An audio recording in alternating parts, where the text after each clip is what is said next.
Hey everyone, my name is Allison Taylor, and today I'll be discussing what it looks like to assess ESL speakers.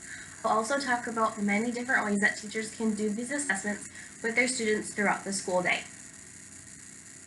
One thing that teachers should become good at, believe it or not, is eavesdropping. That way they're able to listen to the students when they aren't necessarily engaged in structured academic tasks, which they hear so many times throughout the day as it is. There are many times throughout the day that it would be beneficial for teachers to eavesdrop on their students. This includes while the students are at lunch, while they're on the playground, and while they're just having conversations with each other, or basically in any less structured activities that take place throughout the day.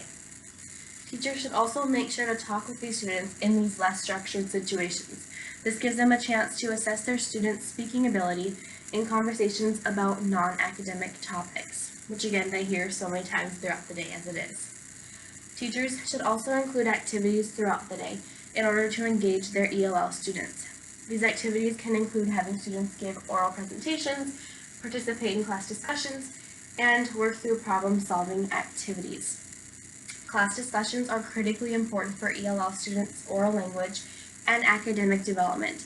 They allow for students to demonstrate their knowledge and communicate their thoughts and ideas with their classmates. Role plays can be used to practice and understand key concepts along with key vocabulary and new language structures. They can be used in pretty much any subject, including math, reading, social studies, etc. Acting out stories is a great way for students to internalize new language learned from reading by incorporating it into their oral performance. They must also communicate with their peers in order to prepare for their performance to the class. Teachers will likely need to also have one-on-one conversations with their students and give them a task that requires oral language.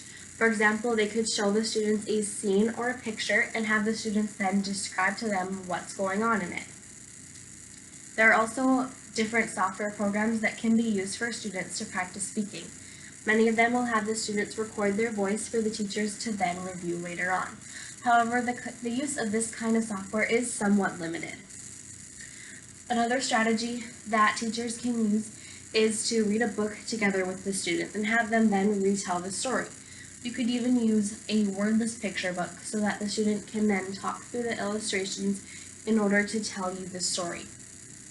Conversations with ESL students can be very beneficial. You can talk with them about anything, such as what they like to do in their free time and what their favorite TV show is. This can give teachers a really good sample of the student's oral language ability in English. Rubrics can be used to help guide teachers through these observations. They can help you keep track of the many aspects of oral language. For example, you could use the Solemn R rubric, which emphasizes what ELLs can do at each level of proficiency.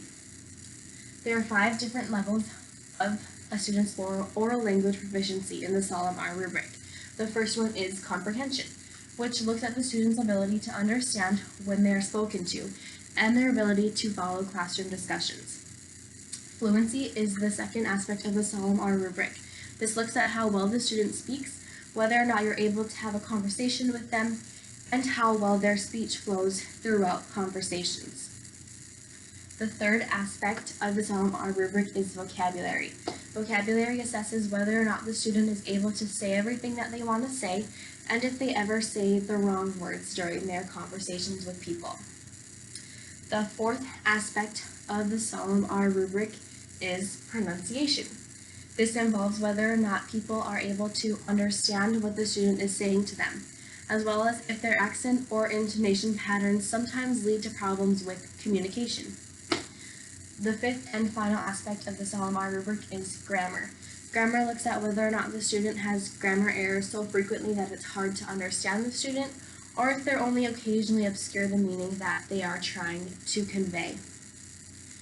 For each of the 5 areas, students are given a score from 1 to 5, 1 being the lowest and 5 being the highest score that they can receive. A student who receives all 1s would be considered a beginner, and a student who receives all 5s would be considered a proficient English speaker. Overall, oral language assessments not only provide important information on where the student is at in their language development, but are also used by the teacher to assess what to do next to help the student to continue to make improvements in their English speaking ability. Thank you.